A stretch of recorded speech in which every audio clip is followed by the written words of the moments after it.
मित्रांनो, आपण बघू शकता की इथे पुस्तकांचा स्टॉल लावलेला आहे. ताई, कुठून आलात सर्वप्रथम?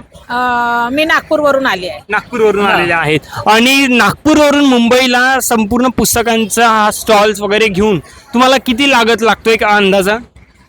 पुस्तकाची किंमत वगैरे पकडून कमीत कमी 50,000 आम्ही माल भरतो. ओके. तेव्हा कुठे आम्हाला 10-15 हजार भेटतात. 50,000च्या याच्यातून 10 ते 15,000 रुपये.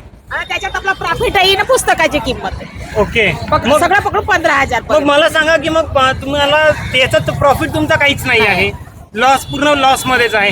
मग तुम्ही म्हणजे नागपूरला पण दीक्षाभूमीला तुमचा स्टॉल असतो? नाही स्टॉल म्हणजे हा, म्हणजे अशाच प्रकारे. हा. आणि मग आता तुम्ही इथे मुंबईला सुद्धा आलात, मग तुमचा काय हेतू आहे की कशासाठी करता तुम्ही सर्व? हेच म्हणजे लोकांपर्यंत आपल्या बाबासाहेबांचे, बुद्धाचे विचार, जे काही आणखी लोकांचे, आपल्या बहुजन समाजाचे जे महापुरुष आहेत त्यांचे विचार पोहोचले पाहिजे.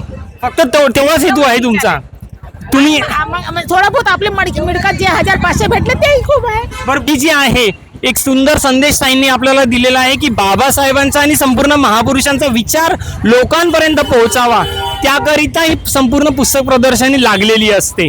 तुमचं काय म्हणणं आहे कमेंट सेक्शन मध्ये नक्की सांगा.